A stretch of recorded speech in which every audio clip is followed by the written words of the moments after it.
A gente está de volta com o Jornal da Correio. Agora são 7 horas e 35 minutos. A incerteza financeira causada aí pela inflação, o medo do desemprego, da queda da qualidade de vida, é a principal causa de preocupação de 78% dos brasileiros. E essa preocupação se reflete diretamente na saúde, claro, inclusive com o aumento do risco de doenças cardíacas. Você sabia disso? Esses são dados de um estudo que diz ainda que o risco chega a ser maior, para as pessoas com mais de 50 anos. Se você faz parte desse grupo, fica esperto. Vamos conversar aqui ao vivo com o nosso planejador financeiro, colunista do Jornal da Correio, Guilherme Bahia.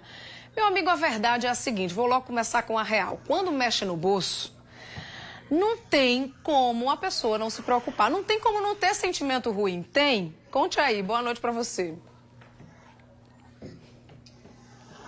Boa noite, linda. Bom, os sentimentos são reações do nosso corpo. É o que faz a gente ter medo e por isso se proteger. É o que faz a gente reagir, por exemplo, a uma pedrada. Esse tipo de coisa. Então, isso ajuda a gente a entender que o assunto é importante. E todo mundo sabe disso.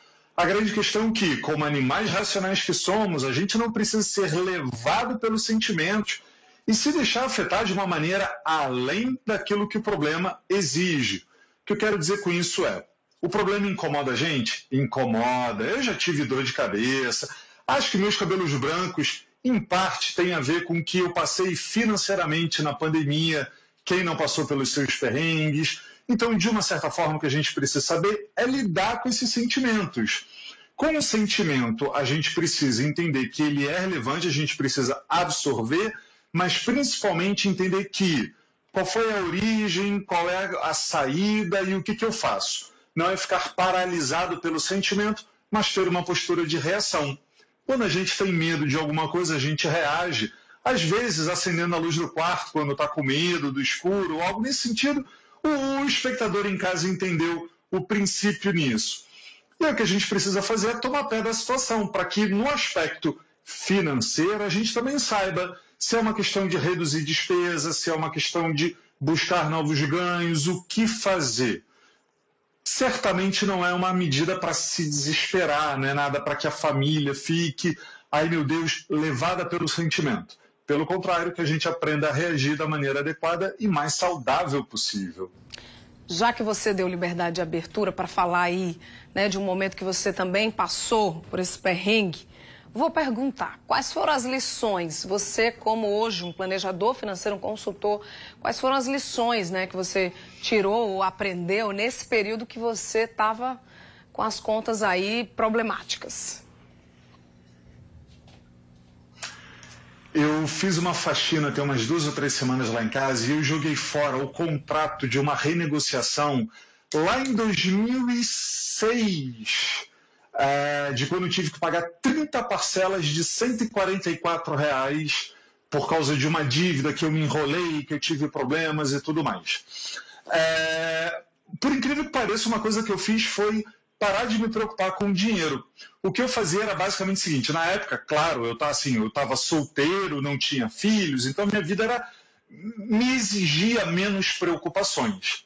Mas uma das medidas que eu tomei foi parar de olhar para o meu extrato, porque me causava uma angústia, realmente estragava meu dia olhar para o meu extrato bancário. Então eu passei a olhar para o meu extrato só 2 vezes por mês, 5 dias antes de receber salário e 3 dias depois. 5 dias antes, eu tomava pé da situação de saber, ok, a situação esse mês está um pouco melhor do que a do mês anterior. Então, neste mês, quando eu receber o salário, eu vou poder pagar, e aí fazia ali o meu planejamento do que tinha que pagar. Pagava tudo no dia, ou no máximo no dia seguinte do salário, e depois adotava a política do gastar o mínimo possível. E isso aconteceu durante 30 meses. Eu fiquei de 2006 até quase o final de 2008 para dizer assim, ufa, me livrei. E olha que barato, foi exatamente em 2009 que eu comprei meu apartamento, em 2010 eu me casei, final de 2010 meu filho nasceu. Então, sabe, a gente se acostuma e aprende a sair da situação. Claro que de lá para cá eu tive outros percalços também. Mas o principal é isso, é a gente elaborar um plano. E você pode, com a ajuda da sua família, cuidar disso, ou de repente cuidar de ajuda, pedir ajuda para profissional, um psicólogo para cuidar do comportamento, dos sentimentos, ou alguém relacionado a finanças, um planejador financeiro, para ajudar você a sair do buraco. E a partir daí desse plano, a gente segue ali à risca, entendendo um pouco de o que era para ser, o que deveria ter sido, para evitar que a gente repita os nossos erros.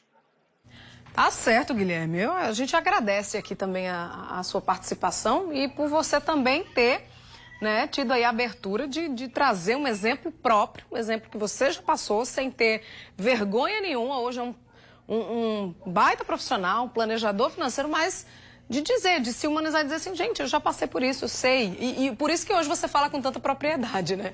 Então, obrigada, viu, pela participação mais uma vez aqui no Jornal da Correio. Até a próxima. Te espero semana que vem aqui de novo. Boa noite para você. Firme e forte, toda segunda estaremos aqui. Até a próxima. Valeu, então, Guilherme Bahia aqui no Jornal da Correio. E olha, ainda